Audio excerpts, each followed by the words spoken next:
मन में कहीं भगवान पत्नी सजाते हैं? ये भगवान नहीं हो सकते, ये भगवान नहीं है। मैं पता करूंगा इनमें कितना बल है। अब मूर्ख जयंत कौआ बन के नीचे आया, अब मेरी सीता मैया के पांव में चोंच से मार के भाग गया। अब आप सोचो, नकली चेहरा बना के आया किसके सामने? राम जी के सामने, सीता जी के सामने। राम जी, सीता जी माया है, राम जी माया के पति हैं। न सीता जी आज कौआ बन के क्यों घूम रहा है? ये तो कौआ बना है। अभी मां सोच ही रही थी, मूर्ख आया। सीता चरण चोंच हति मूढ़ मंद मति कारण। और आप दर्शन करिए, ये प्रत्यक्ष उदाहरण आपको दर्शा रहा हूं। हम जब छोटे होंगे, छोटे थे मां की गोद में, और मां जब अपना अमृत कलश हमको पान कराती थी, तो हम अपने छोटे छोटे पांव से मां के शरीर पर कितना प्रहार किए होंगे। भाई बाप, मार खाकर भी भोजन देने की शक्ति धरती पर किसी के पास है तो मां के पास है। इसके अलावा ये शक्ति किसी के पास नहीं है। मां क्षमा की मूर्ति होती है। जयंत ने मारा, मेरी मां ने क्षमा कर दिया। आप पढ़िएगा, सीता मैया ने राम जी से नहीं बोला। सीता मैया सोची, कुछ भी है तो मेरी ही संतान है ना। मैं यदि जगत जननी हूं तो मेरी संतान है। मोह में मार दिया है। प्रभु से बताऊंगी तो प्रभु इसके प्राण ले लेंगे। मां ने क्षमा कर दिया, लेकिन रक्त की धारा जब निकली और भगवान के शरीर को रक्त ने स्पर्श किया, भगवान सब जान गए। कुशा की चटाई पर बैठे थे भगवान, दो कुशा निकाले। एक कुशा को झुका के धनुष बनाया। कुशा समझते हैं ना, उसका अगला भाग बहुत नुकीला होता है, झोपड़ी छाई जाती है उससे। एक कुशा को धनुष बनाया, दूसरे को ब्रह्मास्त्र के मंत्र से विमंत्रित करके जयंत के पीछे प्रभु ने छोड़ दिया। किसी ने कहा, महाराज वही धनुष था, राम जी असली धनुष बाण चला देते बाण। भगवान बोले नहीं, कौआ बन के आया है। कौआ के लिए कुशा बहुत है और मेरा बल देखने आया है जयंत। आज पता चलेगा, जो राम कुशा को भी ब्रह्मास्त्र बनाने की शक्ति रखते हैं, उनके भुजाओं में कितना बल है, इस मूर्ख को आज पता चलेगा। चला दिया प्रभु ने, प्रेरित मंत्र ब्रह्म सर धावा, चला भांज पायस भय पावा। डर गया हो, पिता के पास गया। इंद्र ने कहा, जल्दी भागो, तुमको रखूंगा मैं भी मरूंगा, भागो यहां से। ब्रह्मा जी के पास गया। ब्रह्मा जी ने पूछा, किया क्या है तूने? पूरी बात बताया। ब्रह्मा जी बोले, राम जी तो एक ब्रह्मास्त्र छोड़े हैं, जल्दी भागो नहीं तो दूसरा मैं छोड़ूंगा। पहुंचा कैलाश बाबा के पास, हर हर महादेव रक्षा करिए, त्राहिमाम बाबा। बाबा त्रिशूल लेके बैठे, आओ आओ, ढूंढ रहा था तुम्हें को, आओ इधर आओ। गोस्वामी जी कहते हैं, 3 लोक 14 भुवन भागा, परंतु काहू बैठन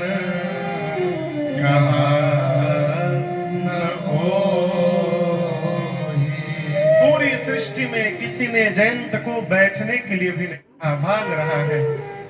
और यहाँ दर्शन करिए, ये प्रमाण है। जब हमसे पूरा संसार आंखें फेर लेता है, जब हमारे ऊपर किसी की दृष्टि नहीं पड़ती है, तब जाकर भगवान के भक्त संतों की दृष्टि पड़ जाया करती है। और वही यहां हुआ, संत की दृष्टि पड़ गई जयंत पर। कौन संत? नारद देखा कि बिकल जयंता, लागी दया को मल चेत। नारद जी को दया आई, बोली, अरे जयंत रुको रुको, कहां भाग रहे हो? कहा रोकिए मत। रुका कि मरा? पूछा नारद जी ने, तूने किया क्या है? तो मैंने सीता जी के पांव में कौआ बन के चोंच से मार दिया है। राम जी ने ब्रह्मास्त्र चला दिया। और नारद जी, आज पता चला विपत्ति में कोई अपना सगा नहीं होता है, मेरे पिता ने मुझे ठोकर मारा है आज। नारद जी बोले, जयंत, संसार वाले मारते हैं तो रघुनाथ जी बचाते हैं, तुमको तो पुत्र रघुनाथ जी ने मार दिया है, तुमको कौन बचाने वाला मिलेगा? लेकिन मैं एक बात बोलूं, ये ब्रह्मास्त्र तुमको मारने के लिए नहीं दौड़ा रहा है। जयंत बोला, पीछे मेरे पड़ा है कि आपके? कितना भागा हूं मैं जानता हूं। नारद जी बोले, पुत्र, मारना होता तो कब का मार दिया होता। तुम पिता के द्वार पर खड़े भय वहीं मार देता, ब्रह्मलोक जाकर रुके वहां मार देता। जब जब तुम रुकते हो तुम्हारे पीछे ये भी खड़ा हो जाता है। पीछे देखो। जयंत देखा, अरे ये तो रुका हुआ है। जयंत ने कहा, मारना नहीं है तो दौड़ा क्यों रहा है? नारद जी बोले, वो तुमसे कुछ कहना चाहता है, तुम ही सुनने को तैयार नहीं हो। वो कहना चाहता है, जयंत, संसार में कहीं भी जाओगे बच नहीं पाओगे। यदि बचना चाहते हो तो जिन रघुनाथ जी ने मुझे तुम्हारे पीछे छोड़ा है, उन्हीं रघुनाथ जी के शरण में लौटकर वापस चलो, मैं तुम्हारा कुछ नहीं बिगाड़ पाऊंगा। ये तुमको बुलाकर वापस ले जाने आया है। नारद जी ने तुरंत पठवा तुरत राम पही गया। जयंत जाकर पहला काम किया, चरणों में लौट गया, त्राहि माम त्राहि माम, त्राहि त्राहि दयाल रघुराई, प्रभु रक्षा करिए, प्रभु रक्षा करिए। राम जी बोले, फिर आ गया? क्यों आया था पहले तू? सीता जी के पांव में चोट से क्यों मारा? जयंत ने कहा, प्रभु आपका प्रभाव देखना चाहता था। भगवान बोले, प्रभाव देखने आया था तो रुकना चाहिए, भगा क्यों? जयंत ने कहा, प्रभु प्रभाव का पता पास में नहीं चलता है, प्रभाव का पता दूर जाके चलता है, इसलिए मार के भाग गया मैं। भगवान बोले, कहां तक दिखाई पड़ा प्रभाव? बोला, 3 लोक 14 भुवन, जहां भी गया आपका प्रभाव दिखाई पड़ा। राम जी बोले, प्रभाव देखने आया था, दिखाई पड़ गया, अब क्यों आ गया है? बोला, प्रभु अब आपका स्वभाव देखने के लिए आया हूं। स्वभाव का पता दूर से नहीं चलता है, पास आके चलता है? आपके श्रीमुख वचन है, कितना भी बड़ा कोई अपराध किया हो, आए शरण तजो नहीं ताहो। जीवन में कोई भी अपराध हो गया हो, आपसे बतावें, मेरे रघुनाथ जी अपने जन का अपराध देखते ही नहीं है। सीधी सीधी भाषा में कहें तो अपराध देखने वाला चश्मा राम जी के पास नहीं है। सुनि गुण साधु सभा सनमाने, भरत जी कहते हैं, मेरे जैसे पापी को भी मेरे भैया साधु कहते हैं, गुण का स्मरण करके। रघुनाथ जी दोष नहीं देखते, इसलिए शरण में जाइए। जयंत कहता है, प्रभु वो स्वभाव अभी भी है कि आपने चेंज कर दिया है? मैं आपकी शरण में आया हूं। अगर नाथ देखोगे अवगुण हमारे, तो हम कैसे भाव से लगेंगे किनारे। अगर नाथ देखोगे अवगुण हमारे, अगर नाथ देखोगे अवगुण हमारे, तो हम कैसे भाव से लगेंगे किनारे। अगर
गणिका अजामिल को पल भर में तारे, अगर नाथ देखोगे अब गुण हमारे, अगर नाथ देखोगे मन होगा निर्मल तुम्हारी कृपा से, मन होगा निर्मल तुम्हारी कृपा से, ये मन होगा निर्मल तुम्हारी कृपा से,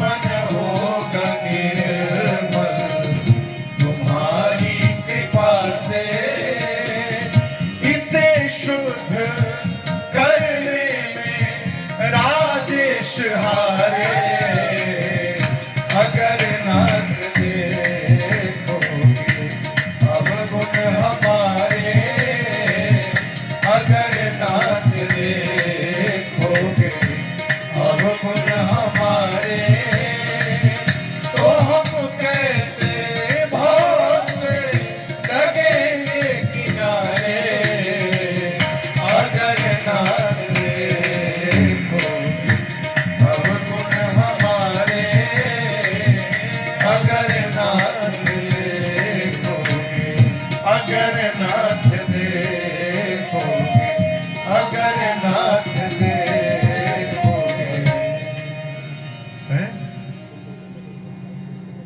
अगर नाथ देखोगे अवगुण हमारे। भगवान दोष नहीं देखते, ये भगवान का स्वभाव है। भाई बाप, ऐसा स्वभाव आप कहीं नहीं पाएंगे।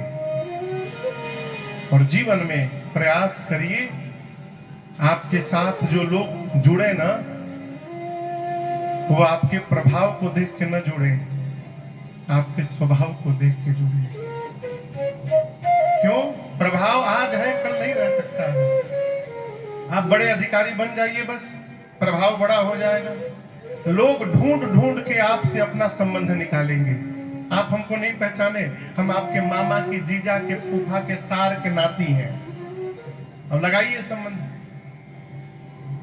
लेकिन ये जितने संबंध निकाल रहे हैं, इनको तब ढूंढिएगा जब आप उस कुर्सी से नीचे उतर जाइएगा। दिया लेकर ढूंढने से कोई दिखाई देने वाला नहीं है। आपके स्वभाव को देखकर आपके साथ जो जुड़ेगा, वो जीवन की आखिरी श्वास तक जुड़ा रहेगा। क्यों? स्वभाव कभी बदलने वाला नहीं। मेरे रघुनाथ जी का स्वभाव है। हमारे स्वभाव कहाँ पाया, गुरुदेव भगवान चित्रकूट सरकार, ऐसा सुंदर स्वभाव कहाँ पाया, राघव जी तुम्हें ऐसा किसने बनाया, राघव जी तुम्हें ऐसा किसने बनाया। जयंत भगवान के चरणों में आकर गिरा है। बगल में मेरी मां जानकी बैठी है।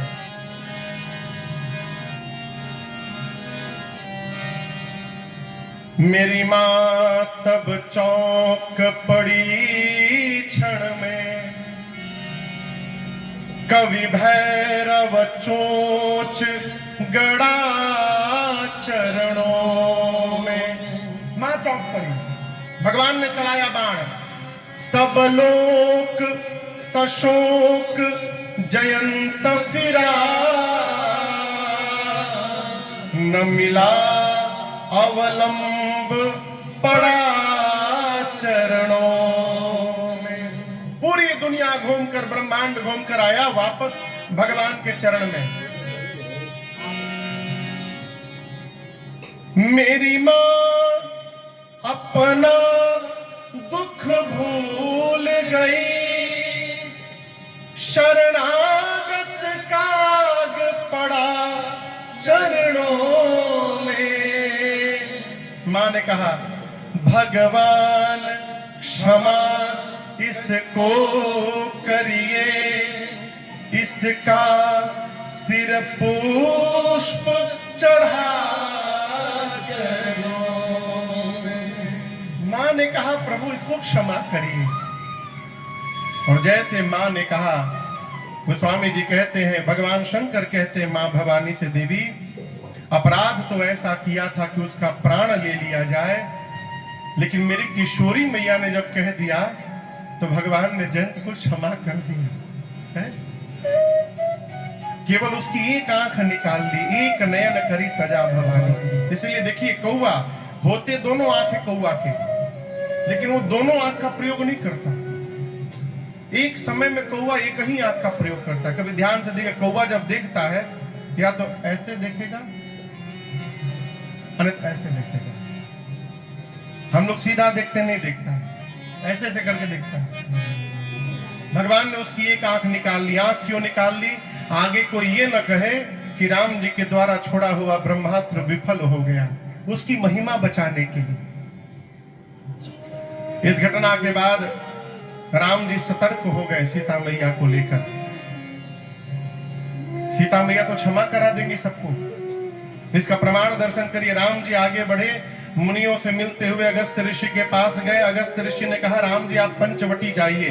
भगवान पंचवटी आए, शूर्पणखा आई। शूर्पणखा को आप लोग जानते हैं कौन है? रावण की बहन है, बहन है। इसके पास एक यूनिवर्सल पेन ड्राइव है। किसके पास? शूर्पणखा के पास। आई राम जी के पास, आके शुरू हो गई, तुम सम पुरुष नमो सम नारी, यह संजोग विधि रचा